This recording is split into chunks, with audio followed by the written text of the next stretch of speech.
Estamos en línea con Leopoldo Moró, diputado nacional por Unidad Ciudadana. ¿Está ahí, Leopoldo? Sí. Buenos días. Mi nombre es Jorge Morquilias, me acompaña Emanuel Jauregui. Queríamos que nos dé una vista de lo que usted aconteció durante las sesiones de las reformas y más precisamente con respecto a lo de ayer en particular, ¿se borraron cosas que estaban propuestas por el propio gobierno?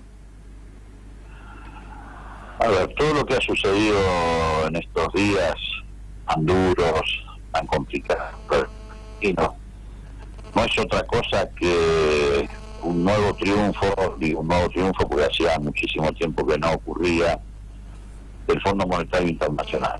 En realidad el que ganó el otro día la votación fue el fondo. Un Fondo Monetario que había quedado al margen de las decisiones políticas, económicas y sociales en la Argentina, y que ha vuelto a reaparecer como el principal impulsor de estas medidas que han dañado gravemente a través de las leyes que envió Macri al Congreso el tejido social de nuestro país. Y no solo vulnerando principios, o mejor dicho, beneficios de jubilados, de pensionados por discapacidad, de chicos que cobran la asignación universal por hijo, sino también de los futuros jubilados. Es un tema que ha pasado casi desapercibido en esta discusión, pero que conlleva una gravedad inusitada, sencillamente porque si quien estaba a punto de jubilarse... Bueno, se interrumpió la comunicación, ahora vamos a tratar de conectar de nuevo. Ese era Leopoldo Moró, diputado nacional, y estaba hablando de lo sucedido en el Congreso en estas últimas dos sesiones. Sí, él lo dijo en el recinto, lo estaba diciendo de nuevo, estaba explicando su opinión, que para él ganó el Fondo Monetario Internacional, porque una de las recomendaciones que el Fondo Monetario Internacional emitió al Ejecutivo fue justamente hacer estos cambios, hacer esta reforma previsional. Lo leyó el diputado Kicillof, fue textual. La recomendación del fondo textual es la reforma que se está haciendo. Entonces, eso es lo que estaba explicando Leopoldo Moró. Bien, tenemos que ver de un modo macro, ¿lo tenemos en línea? ¿Diputado está ahí? Sí, los escucho, se cortó, no sé qué pasó. No, por eso intentamos ubicarlo de nuevo. Nos estaba explicando que el Fondo Monetario Internacional había ganado, ya que, yo le comentaba recién a nuestros oyentes, dentro de las recomendaciones del Fondo Monetario estaba textual lo que se implementó en la reforma. Sí, el Fondo Monetario quería que se cambiara la fórmula de movilidad, la que hoy se ajustan los salarios de los jubilados, pensionados y chicos de la asignación universal, obviamente que se ajustaran a la baja, cosa que efectivamente ocurrió con la sanción de esta ley. En segundo lugar, el Fondo Monetario Internacional buscaba que se estirara el plazo de jubilación para mujeres y para hombres. Para mujeres ya lo lograron con la ley de reparación histórica. También en ese caso se disminuyen los saberes iniciales de los jubilados por moratoria, porque en su lugar de la moratoria se sustituye por una pensión universal a la vejez, que es un 80% de lo que es el haber mínimo jubilatorio. Y además, este es el logro más importante que obtuvo el Fondo Monetario Internacional de todas sus recomendaciones, es que la ley de Macri te pone a quienes ya están a punto de jubilarse, de ahí en adelante a todos los que vengan después, generaciones en adelante, frente a la necesidad de jubilarte con mucho menos de lo que te ibas a jubilar hasta que antes de la sanción de la ley. Concretamente, si alguien se iba a jubilar hoy, se puede jubilar con un 60, 62%, 65%, depende del tipo de actividad, etcétera, de lo que es su salario como activo, como trabajador. Ahora, con la ley de Macri, el que vaya a jubilarse se va a jubilar con un 40 o con un 45% de lo que ganaba en su actividad como trabajador. Eso prácticamente no ha sido debatido, no ha sido discutido, los medios lo han invisibilizado, hay poca gente que lo sabe, y por eso para mí es muy importante subrayarlo. Reitero, el que se iba a jubilar con la actual ley, o mejor dicho, la que fue sustituida, se jubilaba con un 60 o 62%. El que vaya a jubilarse el día de mañana, cuando la ley sea promulgada, que será entre mañana y el lunes, lo va a hacer con un 40 o un 45% de lo que era el promedio de sus salarios de los últimos 10 años. En las categorías más bajas, ellos dicen que se le va a llevar al 82% móvil que había acordado la Corte hace años. ¿Eso es cierto? No, a ver, en el 82% es para el haber mínimo jubilatorio. Sí. ¿Sabe en cuánto estábamos cuando se sancionó la ley? En el 81.3. O sea que no es así. Y además, el 82 encima se lo recortan a los jubilados. ¿Por qué? Porque estábamos en el 81 sobre el haber mínimo de todos los jubilados. Ahora va a haber 82, o sea, 0.9 de aumento sobre el haber mínimo, pero no de todos los jubilados, sino de aquellos que hayan hecho aportes efectivos durante más de 30 años y tengan la edad jubilatoria correspondiente. Ese es un universo mucho menor. Claro. Sí, el otro día yo me estuve viendo la sesión entera y hubo un término que usted utilizó, si bien lo desarrolló, pero era poco el tiempo, que era que los gobernadores hicieron en realidad un pacto de ingobernabilidad, cosa que después el diputado Sadi dio su postura y era diferente. ¿A qué se refiere con el pacto de ingobernabilidad? ¿Usted cree que realmente fueron presionados los gobernadores? Yo creo que los gobernadores en muchos casos fueron presionados, en otros casos piensan lo mismo que Macri, por ejemplo el caso de Ortubey de Salta, y creo que no advierten que han cometido un gravísimo error, porque efectivamente en vez de un pacto de gobernabilidad han firmado un pacto de ingobernabilidad. ¿Por qué lo digo? Porque esta ley va a producir en la Argentina un default social. ¿En qué sentido lo va a producir? Si yo le bajo los ingresos a través de una ley de golpe a casi 18 millones de argentinos, jubilados, pensionados por discapacidad, chicos de la asignación universal por hijo, madres embarazadas de la asignación universal, pensiones a la viudez, pensiones a los combatientes de Malvinas, son 18 millones prácticamente. Si yo le bajo 18 millones, a 18 millones de argentinos, le bajo los ingresos, sin lugar a dudas, entre otras cosas, lo que voy a afectar es el consumo. No hay que tener un premio en economía para darse cuenta de eso. En cada provincia, nosotros tenemos el estudio hecho, y yo se lo dije en el debate en la Cámara de Diputados, le di las cifras. En cada provincia este impacto tiene un determinado volumen en función de la cantidad de beneficiarios afectados que hay en cada provincia. En la provincia de Salta, por ejemplo, esto va a hacer caer el consumo, o mejor dicho, va a disminuir en 2.400 millones al año la capacidad de consumo de esa población afectada. Por supuesto, ¿esto qué va a significar? Menos trabajo, claro, a la vez. Entonces las provincias van a tener que gastarse el dinero que han logrado en la negociación, que es bastante poco, porque el grueso de la plata que le están sacando a estos 18 millones de argentinos va a parar a las manos de Vidal.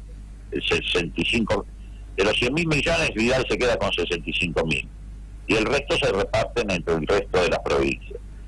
Entonces, ¿qué va a pasar? Esas provincias van a tener que aumentar la cantidad de comedores escolares comunitarios, le van a pedir bolsas de comida, medicamentos, porque la pobreza va a ser aún mayor, y además van a afectar la actividad de sus propios comercios, que van a ser víctimas de esta caída del consumo. Esto ya pasó, no es que yo lo descubra ahora.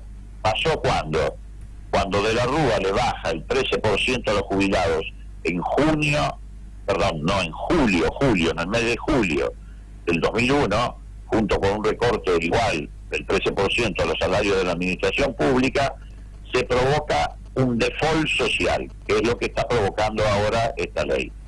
Ese default social siempre antecede a un default financiero, como ocurrió también en el 2001. Ahora en el caso de Mansur en Tucumán, él entre la primera y la segunda sesión consiguió que le sacaran el impuesto al azúcar que lo perjudicaba, y eso también consiguió una mejoría regional, sería distinto. Él desde ahí se ve menos perjudicado, si se quiere, para su provincia. ¿Esto no lo ve bien usted? No es que se ve menos perjudicado, no es menos. La situación se mantiene igual a como estaba. Lo querían perjudicar. No es que ha mejorado, no mejora nada. Y además, fundamentalmente, él tuvo la suerte de que, y bueno, y me parece bien, pero tuvo la suerte de que el lobby lo hizo Coca-Cola, básicamente, más que Mansur. ¿Cómo fue eso?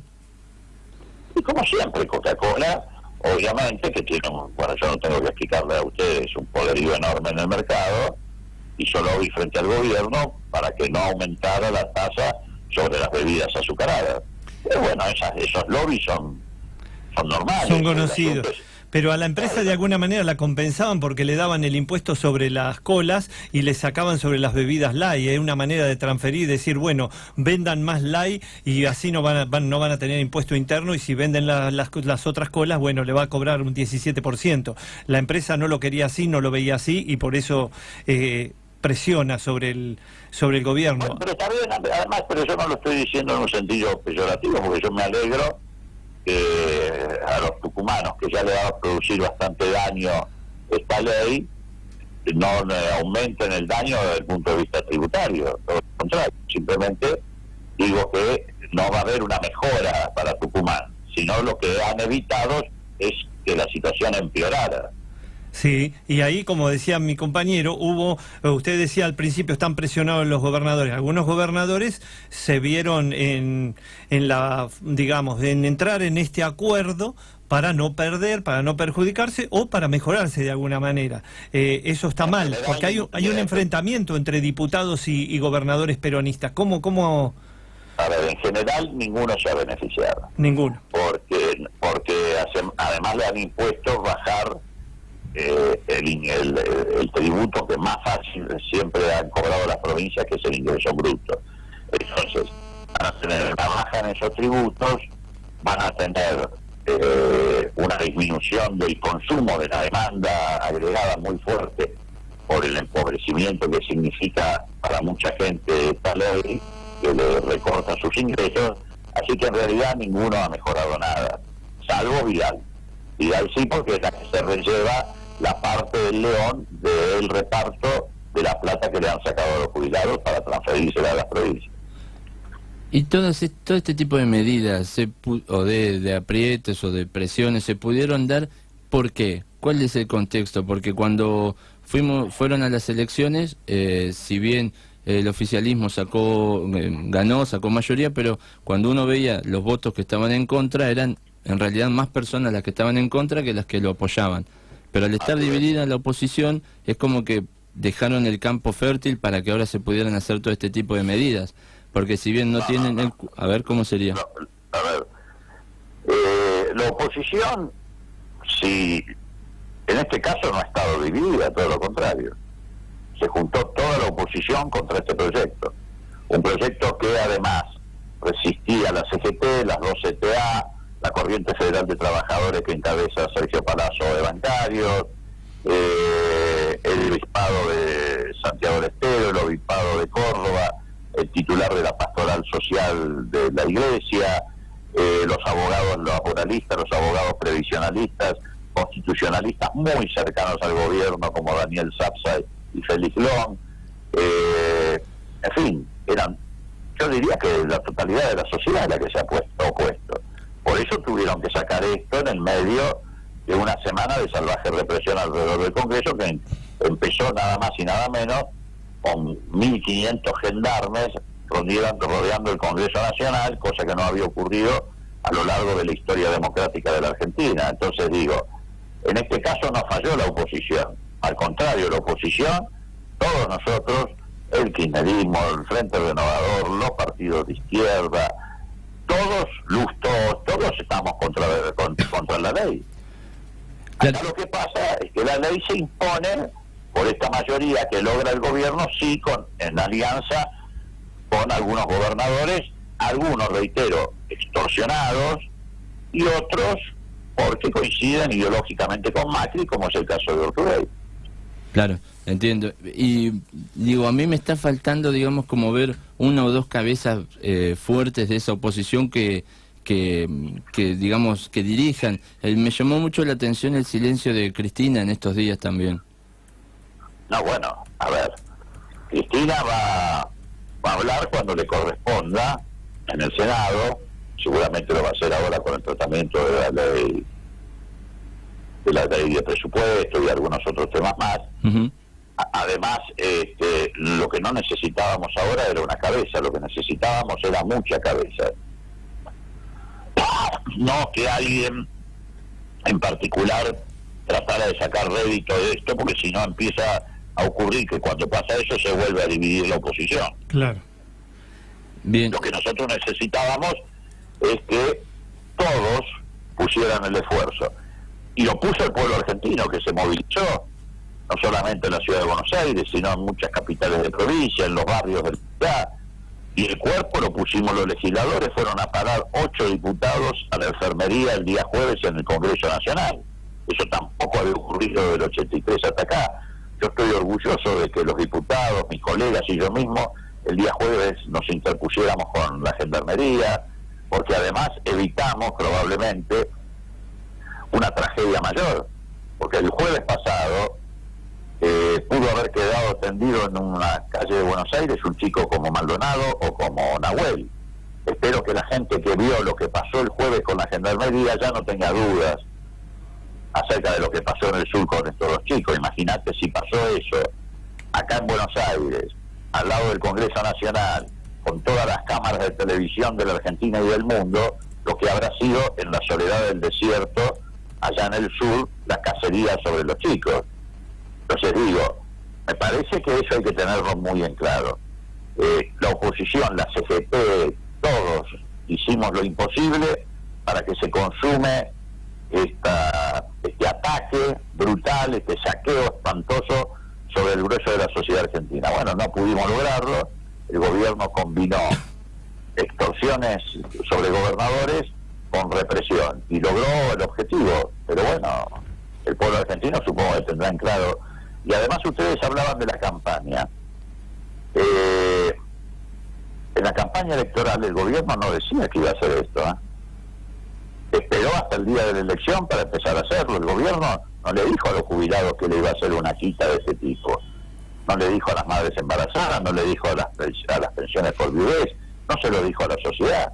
Yo no creo que el gobierno hubiera ganado la elección si decía o hacía esto antes de la elección. Y eso también hay que tomarlo en cuenta, porque la marcha de ayer y de anteanoche de los vecinos de los barrios de la capital con la cacerola, a las 12 de la noche, a las 2, 3 de la mañana, que no tuvo nada de violenta, que fue pacífica, es la manifestación espontánea en el distrito que más votó a Macri y a Carrió, de la bronca por la estafa que Macri y Carrió le hicieron al electorado. ¿O vos te crees que Carrió en la campaña electoral en la capital federal le dijo a los jubilados: vamos a hacer una ley donde le vamos a hacer una quita del 8% de sus ingresos? Al contrario, decía: nosotros vamos a defender a los jubilados. Por eso también hay mucha indignación, porque la gente está con mucha bronca porque le mintieron descaradamente. Usted hacía referencia recién de que todo esto nace con el acuerdo con la gobernadora Vidal por el fondo del conurbano. ¿Usted no está de acuerdo en la reparación del fondo del conurbano? Yo estoy de acuerdo, lo que creo es que hay que buscar otros recursos y no sacarle la plata a los jubilados. Por ejemplo, hubieran suspendido para el año 2018 la rebaja que van a hacer a las retenciones a las hojas. Ya le rebajaron de entrada 5 puntos. Bien podrían haber postergado esta rebaja este año, o si no poner además un porcentaje muy mínimo, ni siquiera para asustar inversores, del 1 o 2% sobre las operaciones de las bicicletas financieras denominadas del DEVAC. Ayer vencieron 450.000 millones de pesos en DEVAC. Ahora le pusieron impuesto ahora a los extranjeros que vienen a comprarle VAC. Bueno, sí, por eso me parece muy bien. pero el tema no es el comprarle vaca, el tema es que hay 450.000 millones que vencieron ayer y otra vez los retienen, no tanto, porque ya hay pánico en el mercado, así que retuvieron una parte, un cuarto se fugó, manteniendo tasas muy altas del orden del 29, casi el 30%. Entonces lo que digo es, busquen recursos, que los hay en otro lado, suspendan la aplicación, reitero, son más o menos 1.500 millones de dólares para el año 2018, suspendan la aplicación de la rebaja del 0,5 de la soja. ¿Por qué tenían que solo sacar la plata para Vidal de los jubilados? Y además, la devolución de los recursos a la provincia de Buenos Aires tampoco se tiene que hacer de la noche a la mañana. Se podría hacer, como se está devolviendo al resto de las provincias, el 15% que iba a parar a la seguridad social, se podría hacer en cuotas. Es decir, bueno, este año vamos a devolver tanto. Yo estoy de acuerdo que la provincia de Buenos Aires necesita de esos recursos. Ahora, eso no significa que hay que sacárselo a los jubilados. Bien, diputado, usted hoy hablaba del rol de la Gendarmería. Pasado el jueves, en la última sesión, ¿cómo se podría haber evitado lo sucedido? Porque no me quiero quedar con la minoría violenta, pero sí existió la minoría esa que tiraba piedras, lanzas, bombas molotov. Por supuesto que existió. ¿Y cómo se...? Ahora, lo que pasa es que es muy difícil identificar si es la minoría violenta de fuerzas de ultraizquierda o si son infiltrados del propio gobierno. Pero es que existió.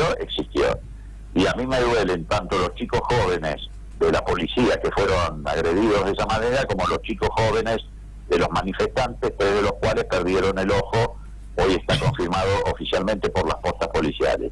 La responsabilidad de uno o de otro, si había un muerto entre los chicos de la policía o si había un muerto entre los manifestantes, tiene un solo responsable, que es el gobierno. El gobierno, en realidad, antes de ayer, los emboscó a los dos. Emboscó a los manifestantes y emboscó a la policía, porque los llevó a un enfrentamiento con los manifestantes absolutamente innecesario. Hace 10 días atrás, el Senado también trató esta ley, ustedes lo recuerdan, sí. Si no, no estaríamos tratándola en diputados.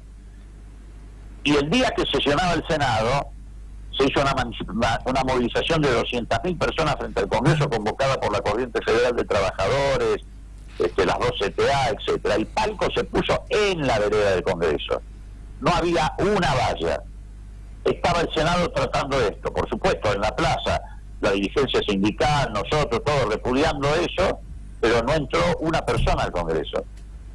El problema que tenían ellos es que en diputados tenían los números muy ajustados y entonces fabricaron el cuento de que iban a entrar 1.200 infiltrados al Congreso a quemarlo, porque en realidad lo que querían hacer era rodear el Congreso con gendarmería, mantenerlo como si fuera un área de estado de sitio, en la creencia de que iban a llegar a un quórum muy ajustado y entorpecer que nosotros, los que estábamos en contra, pudiéramos movernos libremente, pudiéramos transitar libremente. A nosotros como diputados no me querían dejar entrar porque decían que no tenía la credencial junto con el diputado Filmus. Y la verdad, muchacho, no la tenía. ¿Sabes por qué? Porque nosotros habíamos jurado una semana antes y todavía no habían emitido las credenciales. Acá el responsable de la violencia institucional, si llegaba a haber un muerto de la policía o de los manifestantes, tiene nombre y apellido, es Patricia Bullrich y Macri, que además actuaron como desquiciados. No se puede jugar a la ruleta rusa con la gente, ni con la policía, ni con los manifestantes. ¿Por qué en otro gobierno no pasó esto? ¿Qué gobierno hizo ese zafarrancho para hacer aprobar una ley? Diputado, ¿usted no cree que este grupo de violentos intentaba tomar el Congreso? A ver, no tengo ninguna duda de que el Congreso nadie lo hubiera tomado. Lo hubieran podido tomar la semana anterior 200.000 personas y no 20. Lo que pasa es que, claro, después que cuando empieza la dinámica, empieza desde el jueves con la gendarmería y continúa, porque esta no es una película en cine continuado que entra cuando vos, que empieza cuando vos entrás, es una película que tiene continuidad. El jueves instalás ese clima de violencia, reprimir, la gente respondió. Después aparece la violencia de ayer o antes de ayer. Efectivamente había un grupo de violentos, muy bien. Pero que eran la minoría de la manifestación. Vos fíjate que a la noche llegaron miles y miles de caceroleros alrededor del Congreso y no pasa nada. Entonces digo, el problema es que el gobierno genera estas condiciones de violencia, porque le ha tomado el gustito a la represión. Macri quiere aparecer como el macho de la película, y así no se gobierna un país. Alfonsín, por ejemplo, tuvo un conflicto enorme con los sindicatos cuando llevamos adelante la ley de reforma sindical. Llegó una manifestación extraordinaria hasta el Congreso. ¿Qué hizo Juan Carlos Pugliese? Arregló con Ubaldini un palco bandeja para los gremialistas, otro palco bandeja para los oficialistas, la gente afuera gritaba, etcétera. La 125, una ley terriblemente polémica. ¿Qué hizo el gobierno de Kirchner? Arregló con el gremialismo agropecuario. Ustedes hagan el acto en el Monumento de los Españoles, nosotros lo hacemos frente al Congreso. Una bandeja es para los dirigentes agropecuarios, otra bandeja para el oficialismo. Se debatió, se discutió, hasta se insultaron adentro del Congreso. ¿Qué pasó? Nada. Entonces el problema es el gobierno tiene esa vocación, tienen en sus propios genes la idea de que todo se impone por la represión, por la fuerza. En algún momento se hablaba de que no se sabía si este gobierno a veces improvisaba o si era a propósito. Por lo que escucho de las palabras de usted, es a propósito todas estas medidas y estas actitudes. Pero por supuesto, porque el gobierno, el gobierno la verdad no le podía explicar a ningún argentino esta ley. Es más, en el cierre del debate, muchachos, en el cierre del debate, el jefe de la bancada oficialista, Mario Negri, dijo: yo no voy a hablar de ese vote. Increíble. Tenía 20 minutos para explicar. Bueno, el gobierno no tenía cómo, no tiene cómo explicar eso. ¿Cómo le vas a explicar vos a la gente que le sacás 20 pesos por mes a las madres embarazadas de la Asignación Universal por Hijo? O que le rebajás la pensión por viudez a la gente. ¿Cómo lo explicás eso? Entonces, como no podían explicarlo, el gobierno ¿qué hace? Reprime, etcétera, porque hay un sector de la sociedad que dice sí, hay que meter mano dura, inventan que se iba a incendiar el Parlamento, también Hitler inventó que iban a incendiar, incendió el Parlamento y con eso fabricó la Segunda Guerra Mundial. Entonces digo, como no podían explicar la ley, porque ellos trabajan en alimentar el enano fascista en la sociedad. El problema es que una vez que despertás el enano fascista, el tipo quiere comer todos los días. Hay que darle de comer. Acostumbras a la represión. Sí. Diputado, ya que lo nombró a Mario Negri, usted como radical, ¿cómo ve el rol del radicalismo dentro de Cambiemos? ¿Tiene voz? ¿Está muy callado? También habló de los peronistas. El radicalismo no tiene, como partido, no tiene ningún rol dentro del gobierno. Ajá. El rol dentro del gobierno, lo que deciden son los CEOs de las empresas. Quintana, Lopetegui, Niki Caputo, el propio Macri, esos son los que deciden. Y el rol del partido, del radicalismo, es lamentable, porque acompaña decisiones que contradicen la tradición nacional, popular, democrática que ha tenido a lo largo de la historia el radicalismo. Yo no me lo imagino a Irigoyen teniendo un ministro de Energía de la Shell, ni a Arturo Illia firmando un decreto para facilitar que sus parientes blanqueen 180 millones de dólares, ni a Alfonsín mandando 1.500 gendarmes a rodear el Parlamento. Digo, ya es insostenible decir que uno es radical y acompaña a este gobierno. Bien, y ahora, ¿cómo ve la designación de Alfredo Cornejo a cargo de la presidencia del Partido Nacional? No cambia nada. ¿Cómo, perdón? No. Además, no va a cambiar nada. O sea, además es un gobernador de provincia, es un error. Si vos ponés al frente del partido un gobernador de provincia que está sometido a las presiones del gobierno, perdés tu autonomía. Es elemental. Dentro de las chicanas que se dieron en la Cámara y de las peleas que son lógicas y hasta a veces esperables, inclusive parte de a veces se hace un show televisivo, usted tuvo una muy particular con Elisa Carrió. Sí, pero eso no es un show televisivo, eso es, como vos decís, parte de un debate. La que hace, en general ha hecho siempre el show televisivo la diputada Carrió. Lo que pasó con la diputada Carrió es que estaba muy nerviosa ese día, porque te reitero, su electorado, al que ella le había mentido hace 2 meses atrás en la capital federal, diciendo que iba a defender los jubilados, era el que se estaba levantando esa noche en todos los barrios de la capital, en todos, los del sur, los del norte, Cabildo y Juramento, Palermo, Paternal, Caballito, San Telmo, y también forma parte de esta gente que se desquicia, y entonces empezó a tirar acusaciones para un lado y para el otro, pero a mí no, conmigo Carrió no se va a meter. Yo no voy a ser víctima de la lengua filosa de Carrió, que ha destrozado a todo el sistema político de la Argentina. ¿Se recuerdan las cosas que decía Carrió de Macri? No las digo ni yo. Sí. Bueno, ahora, cuando se puso... De ladrón para abajo, lo trataba de ladrón, de contrabandista, bueno, de jefe de una banda. Cuando terminaron las elecciones, las primeras notas que aparecieron en algunos medios, no de los de Gran Tirana, sino en los otros, fue el papel de Carrió y de Fernando Iglesias, como que son un arma de doble filo. Ni siquiera el propio oficialismo confía tanto en ellos. Pero, a ver, ¿quién puede confiar en Carrió? Carrió es la persona menos confiable del planeta. Además es una mujer que está acostumbrada, reitero, a lanzar acusaciones a trochimoche, no sabe hacer política si no es de esa manera. ¿Qué proyecto serio se le conoce a Carrió? ¿Qué iniciativa concreta se da de los 20 años de gestión de Carrió? Que no sea haber insultado a Alfonsín, después a Chacho Álvarez, después a De la Rúa, después a Lustó, después a Macri, reitero. De acuerdo. Ahora... Lo que pasa es que tienes que comprender que en la Cámara de Diputados nosotros le vamos a tolerar esa forma de ser. Pero pero de capital, ¿por qué votó esa ley? Y no se haga ese show para aparentar que se pelea con nosotros y de esa manera elude. Estuvo como yo, como cualquier diputado, estuvimos 24 horas prácticamente dentro del Congreso. 24 horas. Todos explicamos por qué estábamos a favor o en contra. En realidad los que estaban en contra, los que estaban a favor explicaron muy poco, menos Carrió. Carrió te entra, está 10 minutos en el recinto, pero literal lo que te estoy diciendo. Hace un show para la televisión, se va y no la viste nunca más. Se va a tuitear, porque... Se va a tuitear, exacto. Ahora, diputado... Y ahora vas a ver que va a desaparecer por un montón de tiempo.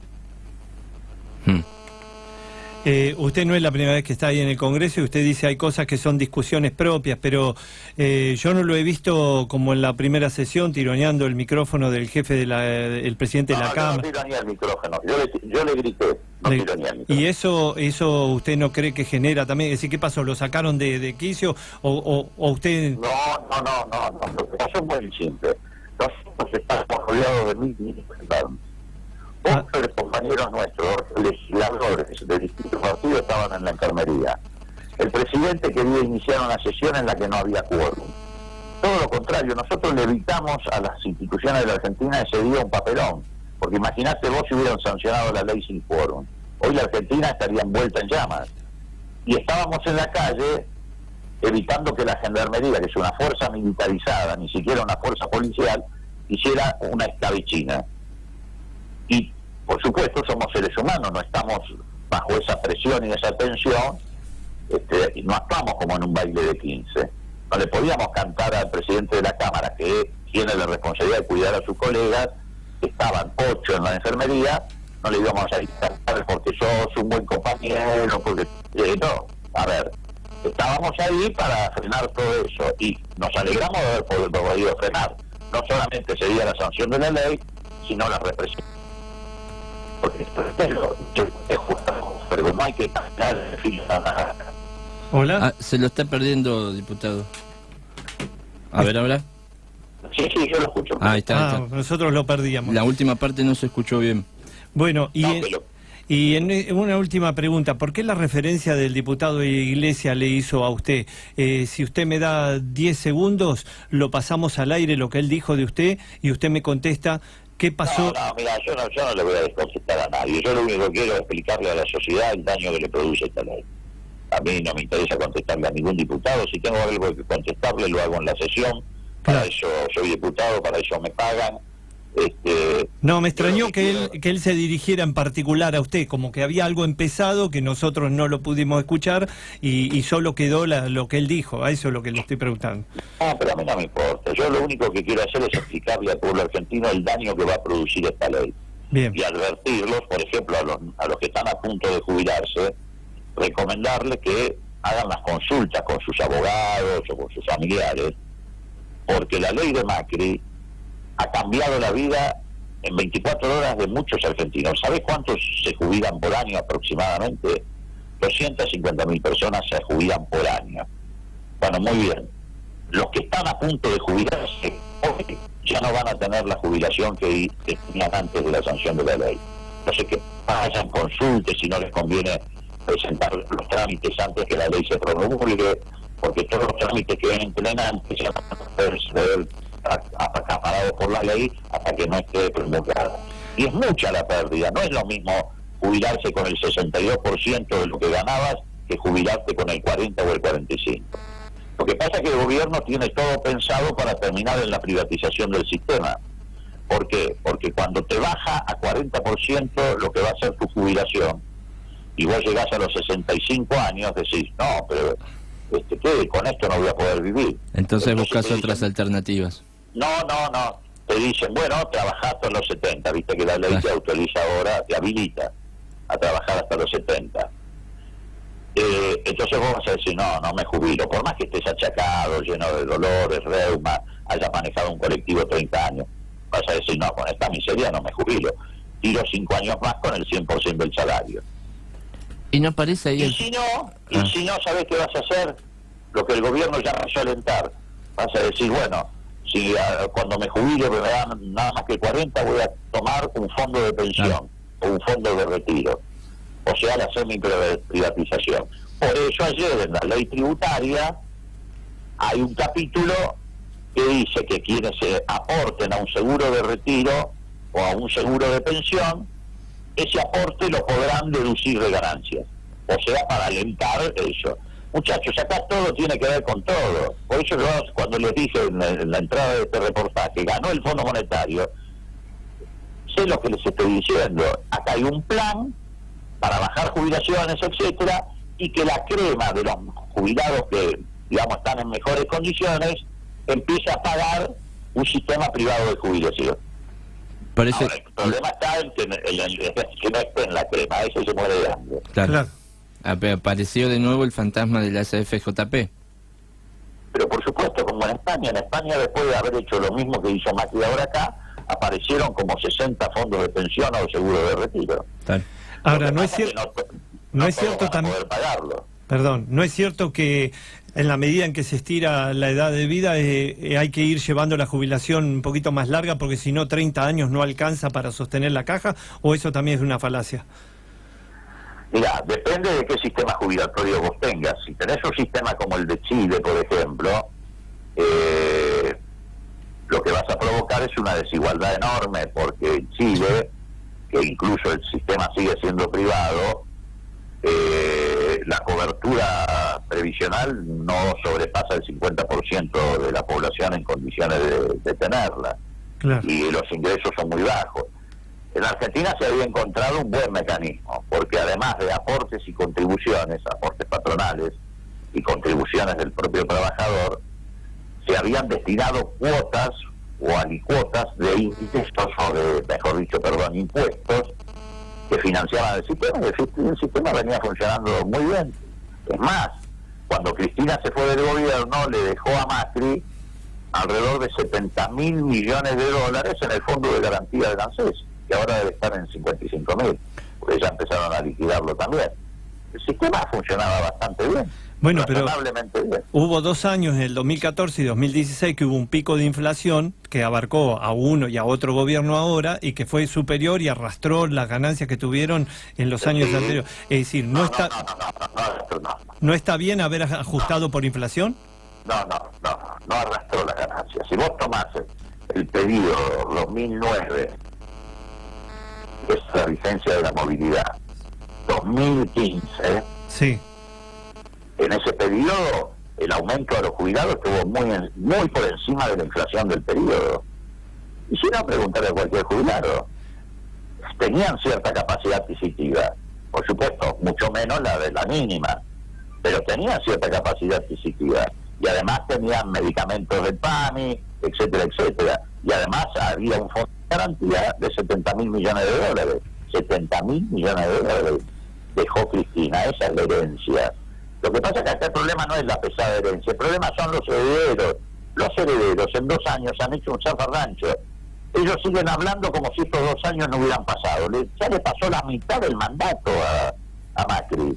Claro. Entonces se tienen que hacer cargo de lo que están haciendo. No pueden seguir haciendo cargo al gobierno anterior, que además le dejó un sistema jubilatorio muy sólido.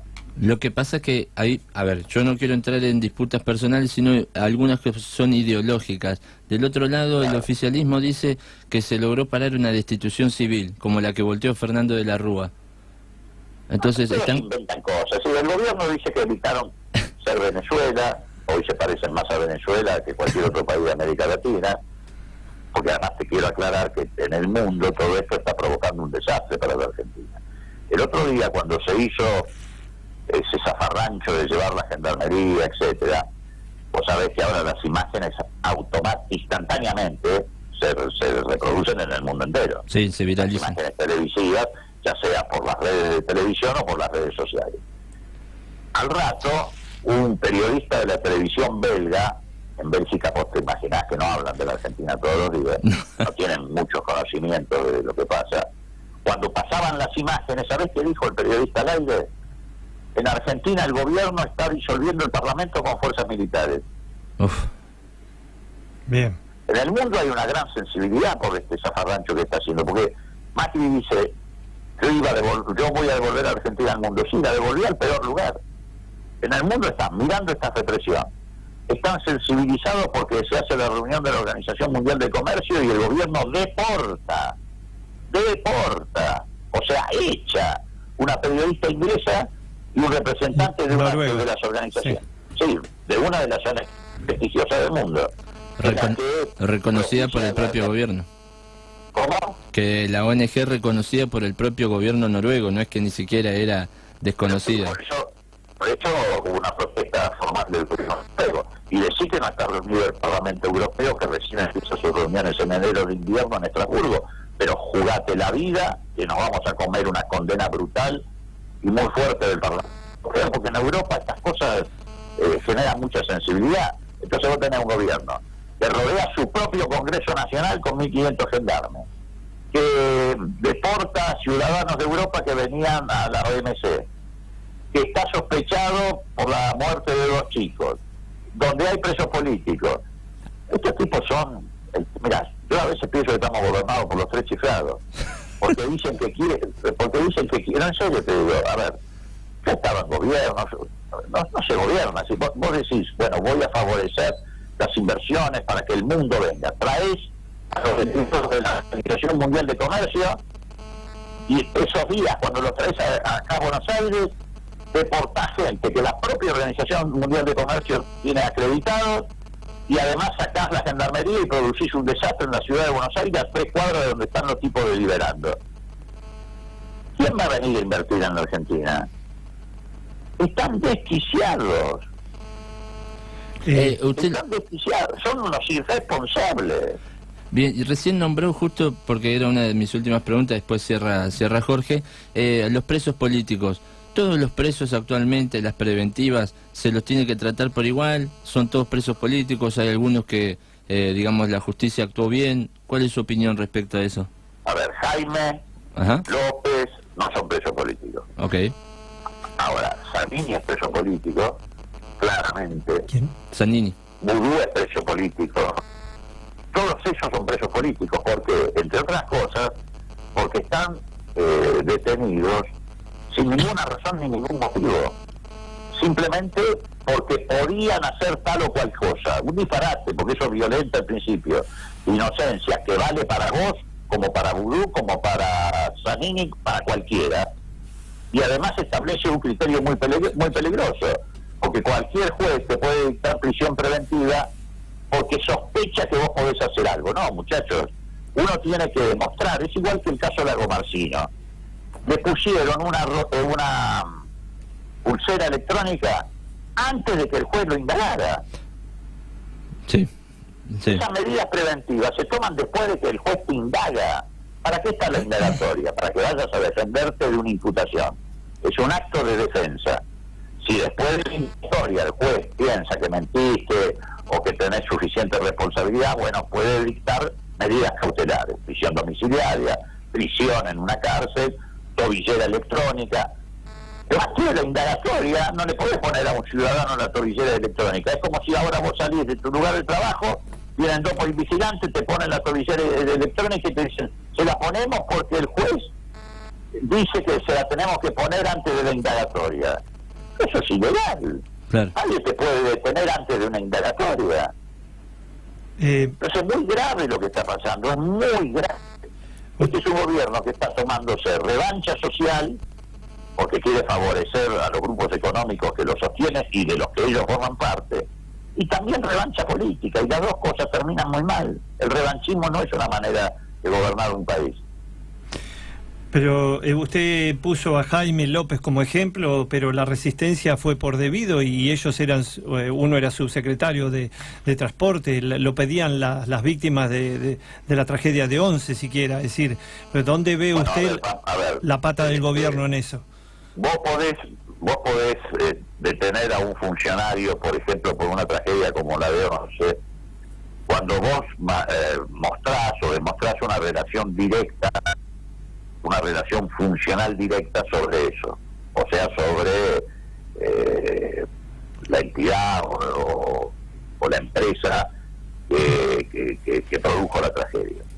Ahora, vos no podés detener por responsabilidad mediata a un ministro por tragedia sin ningún tipo de relación entre la tragedia y el ministro.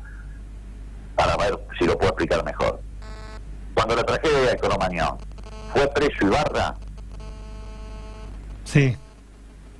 No.